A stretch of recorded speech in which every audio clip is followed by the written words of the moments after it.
नमस्ते। ओम शांति। कार्मिक अकाउंट क्या होता है? कार्मिक खाता क्या है? जब आपको अपने रिश्तों में, संबंधों में सभी ओर से दुख प्राप्त होता है तो हमारा उन व्यक्तियों के साथ कुछ कर्मों का लेन देन होता है, उसे ही कार्मिक अकाउंट कहते हैं। इसे एक बहुत सुंदर उदाहरण से समझते हैं। मान लीजिए दो लोग मिलते हैं, एक ने गुलाबी कलर की ड्रेस पहनी है और दूसरे ने सफ़ेद रंग की। दोनों के बीच बातचीत होती है, लेकिन धीरे धीरे विचारों में मतभेद आ जाता है और बहस हो जाती है। दोनों गुस्से में अपने अपने घर चले जाते हैं। अगले महीने वो दोनों फिर मिलते हैं, लेकिन इस बार दोनों की ड्रेस बदली हुई है। एक ने नीली पहनी है, दूसरे ने कुछ और। क्या पिछली बार की बहस का असर इस नई मीटिंग पर पड़ेगा? आपको क्या लगता है? जवाब है हाँ, बिल्कुल पड़ेगा। भले ही कपड़े बदल गए हों, लेकिन पिछली बार की कड़वाहट दिमाग में रहती है, जिससे दूसरी मुलाकात और असहज हो जाती है। तीसरी बार मिलेंगे तो कपड़े फिर बदलेंगे, लेकिन रिश्ता और उलझ जाएगा। यह जो ड्रेस या कपड़े बदलना है, असल में हमारा शरीर बदलना पुनर्जन्म है। हम हर जन्म में नया शरीर पहनकर अलग अलग रिश्तों में मिलते हैं। कभी पति पत्नी, कभी माता पिता, कभी बच्चा, कभी भाई की भाई, तो कभी दोस्त, कभी बहन। कई बार किसी अनजान व्यक्ति से मिलकर भी बहुत ज़्यादा खिंचाव या नफरत महसूस होती है, क्योंकि वह हमारा पुराना कार्मिक अकाउंट होता है। अक्सर लोग सोचते हैं कि गलती उसने की थी तो शुरुआत भी वही करे, लेकिन कार्मिक अकाउंट को दोनों में से कोई भी एक व्यक्ति ठीक कर सकता है। और वह ठीक करने वाला व्यक्ति कौन होना चाहिए? वह व्यक्ति आप खुद हैं। हमें पूरी जिम्मेदारी लेनी होगी। यह नहीं कहना है कि वह पत्नी है, वह बच्चा है या वह भाई है तो ऐसा क्यों कर रहा है। वो सिर्फ एक रोल प्ले कर रहे हैं। असल में हम दो आत्माएं हैं जो पहले भी मिल चुकी हैं। जो कुछ आज हमारे साथ हो रहा है वो पिछले जन्मों का कैरी फॉरवर्ड है। हम पिछले जन्मों से लेकर आ रहे हैं। अगर इस जन्म में भी इसे ठीक नहीं किया तो अगले जन्म में यह रिश्ता और भी ज़्यादा कड़वाहट में बदल जाएगा, जटिल हो जाएगा। आप किसी रिश्ते या बिजनेस से अलग भी हो जाते हैं, तब भी कार्मिक अकाउंट ख़त्म नहीं होता। कार्मिक अकाउंट केवल तब ख़त्म होता है जब आपके मन में उस व्यक्ति के प्रति एक भी नकारात्मक विचार बाकी न रहे। आप साथ रहकर हिसाब चुकता करें या अलग होकर, यह आपकी चॉइस है, लेकिन मन के अंदर से नफरत और शिकायत को पूरी तरह ख़त्म करना ही होगा।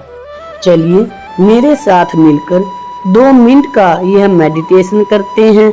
मौन हो जाइए, अपनी आंखें बंद कर लीजिए और उस व्यक्ति को अपने सामने देखिए, अपने आज्ञा चक्कर पर जिसके साथ आपका रिश्ता खराब है।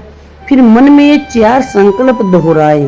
पहला संकल्प है, जाने अनजाने पिछले जन्मों में मैंने आपके साथ जो भी गलत कर्म किया, जिसके कारण आज आप मुझे दुख दे रहे हैं, उसके लिए मैं आत्मा आपसे क्षमा मांगती हूँ। दूसरा संकल्प, आज आप मेरे साथ जो भी कुछ गलत कर रहे हैं या जो कड़वा व्यवहार कर रहे हैं, उसके लिए मैं आपको पूरी तरह से क्षमा करती हूँ। तीसरा संकल्प, हमारा पुराना कार्मिक अकाउंट आज यही समाप्त होता है। बीती बातों को भूल जाइए। चौथा संकल्प, आज से हमारे बीच एक नया कार्मिक अकाउंट शुरू होता है, जिसमें मेरी तरफ से आपके लिए केवल प्यार, सम्मान और दुआएं हैं। यह नियम सिर्फ इंसानों पर ही नहीं, बल्कि आपके काम और बीमारी पर भी लागू होता है। काम और बिजनेस के लिए अगर मेहनत के बाद भी सफलता नहीं मिल रही तो यह सोचना बंद करें कि मेरी किस्मत खराब है, पैसा टिकता नहीं। इसके बजाय कहें, पुराना कार्मिक अकाउंट खत्म हुआ, मेरे लिए सफलता निश्चित है, मेरा काम बहुत बढ़िया चल रहा है और मेरे पास भरपूर धन है। स्वस्थ शरीर के लिए यदि शरीर बीमार रहता है तो उसे कोसने के बजाय कहे, यह बीमारी मेरा पुराना कार्मिक अकाउंट थी जो अब खत्म हो चुकी है। मेरा शरीर पूरी तरह से स्वस्थ और परफेक्ट है। इस दुनिया में न तो किसी का हमारे ऊपर एहसान है और न ही किसी से बैर, क्योंकि जो कुछ भी हमारे जीवन में आ रहा है वह हमारे अपने ही कर्मों का फल है। रोज रात को सोने से पहले अपने दिन भर के विचारों को साफ करें। अगर दिन में किसी के लिए गलत सोचा या बहस हुई तो सोने से पहले आंखें बंद करके उस आत्मा से मन ही मन माफी मांग ले और उसे दुआएं दे, धन्यवाद दे। अगर आप ऐसा नहीं करते तो कड़वाहट रात को नींद में आपके दिमाग में गहरी चली जाती है। पुनर्जन्म और कर्म के सिद्धांत को समझिए कि कैसे हमारे सबसे नजदीक के रिश्ते जैसे माता पिता, भाई बहन, संतान असल में वही आत्माएं होती हैं जिनके साथ हमारा सबसे गहरा कार्मिक अकाउंट होता है। तो आज से ही सभी को माफ कर दीजिए, माफी मांग लीजिए। ये इतना आसान नहीं होता, लेकिन कोशिश करने वालों की कभी हार नहीं होती। रोज सुबह उठते ही और रात को सोने से पहले उन सभी व्यक्तियों को अपनी आंखों के सामने देखें, अपने मन में देखें और सभी से क्षमा मांगे और सभी को क्षमा कर दे। जीवन बहुत ज़्यादा खुशहाल हो जाएगा। सभी का धन्यवाद दे, परमात्मा का धन्यवाद दे। आप सभी ने अपना कीमती समय दिया, इसके लिए आप सभी का शुक्रिया। शुक्रिया। खुश रहिए, मस्त रहिए।